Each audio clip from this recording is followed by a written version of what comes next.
Assalamualaikum warahmatullahi wabarakatuh. Halo adik-adik, kembali lagi bersama Miss Kansa. Nah adik-adik, sebelumnya kita sudah mengetahui ya cara hidup sehat yang pertama, yaitu menjaga porsi makan dan makanan yang kita makan. Cara yang kedua adalah menjaga atau merawat kebersihan tubuh kita. Nah, kita harus menjaga kebersihan tubuh kita karena di tubuh kita itu pasti banyak kuman, bakteri, dan virus. Jadi bisa menjadi sarang penyakit jika kita tidak menjaga kebersihannya. Cara-caranya seperti apa? Yang pertama adalah mencuci tangan kita sebelum makan. Jadi, meskipun tangan kita terlihat bersih, pasti di tangan kita ada bakteri, virus, atau kuman lainnya yang tidak terlihat. Dan kuman atau bakteri itu ada di mana-mana adik-adik, walaupun tempatnya terlihat bersih. Jadi, sebelum makan, kita dianjurkan untuk mencuci tangan. Nah, cara yang kedua adalah mandi secara teratur, yaitu 2 kali sehari. Pasti setelah kita beraktivitas, kita akan mengeluarkan keringat, kemudian pada saat perjalanan kita terkena debu kendaraan. Nah, itu bisa menjadi sarang penyakit atau sarang bakteri dan kuman lainnya. Jika kita tidak mandi, kita bisa terserang penyakit. Jadi, kita harus mandi secara teratur 2 kali sehari. Oke, nah cara yang ketiga adalah memotong kuku secara rutin apabila kukunya sudah panjang. Jadi kuku yang panjang itu adalah sarang penyakit. Jadi ketika tidak dipotong, ketika kita memakainya untuk makan, maka penyakit akan mudah masuk ke dalam tubuh kita. Nah, selain menjaga kebersihan tubuh kita dan juga tangan kita, ada salah satu bagian tubuh kita yang sangat penting untuk dijaga kebersihannya juga, yaitu adalah gigi atau teeth. Nah, gigi ini merupakan salah satu bagian tubuh yang digunakan untuk mengunyah makanan adik-adik. Nah, jadi menjaga kebersihan gigi dapat mencegah berbagai penyakit masuk ke dalam tubuh kita. Nah, untuk menjaga kesehatan gigi kita dan juga kebersihan gigi kita ada 2 cara. Yang pertama yaitu rutin menyikat gigi sehari, yaitu sebanyak 2 kali, yaitu sebelum beraktivitas di pagi hari dan juga setelah beraktivitas di malam hari. Hal tersebut dapat mencegah perkembangan bakteri yang ada di dalam mulut kita. Dan yang kedua yaitu rutin melakukan kunjungan di dentist atau dokter gigi, karena dengan kita berkunjung di dokter gigi, kita bisa mengetahui apakah ada karang gigi, apakah ada gigi yang berlubang, sehingga bisa dicegah mulai dini apabila ada karang gigi tersebut supaya tidak menyebar ke seluruh gigi yang lainnya. Nah, adik-adik, supaya kita lebih cinta dengan gigi kita harus mengenali ada 3 jenis gigi kita. Yang pertama adalah gigi seri atau incisors. Nah, gigi seri ini adalah gigi yang ada di depan kita, paling depan, gunanya untuk menggigit makanan.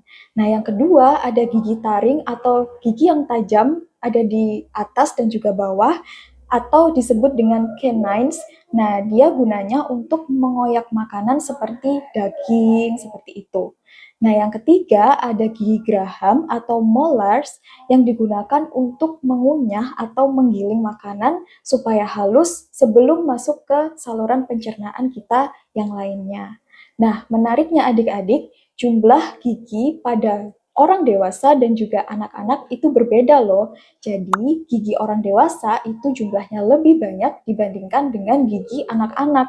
Anak-anak memiliki sekitar 20 gigi susu, sedangkan anak dewasa memiliki gigi sebanyak 32 gigi permanen atau gigi tetap.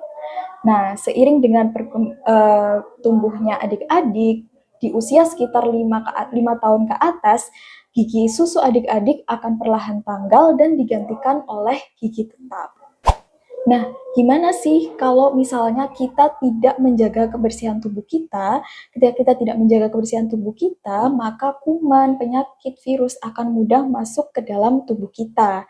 Nah, menariknya adik-adik, tubuh kita akan menunjukkan tanda-tanda ketika kita sakit. Nah, ketika virus atau bakteri masuk ke dalam tubuh kita akan melakukan perlawanan yang ditandai dengan demam atau yang disebut dengan fever. Jadi ketika adik-adik panas atau demam, itu tandanya tubuh kita sedang melawan bakteri atau virus yang masuk ke dalam tubuh kita. Nah, pada saat kita radang, itu ditandai dengan kita batuk atau disebut coughing. Nah, terus ketika kita flu itu ditandai dengan bersin atau yang disebut dengan sneezing. Dan ketika kita misalnya telat makan, terus kita terkena MAH, nah kita bisa mual atau sampai muntah atau yang disebut dengan vomiting. Nah, adik-adik, kalau kita sudah terserang penyakit, utamanya flu dan juga batuk, kita wajib mencegah penyebaran penyakit tersebut.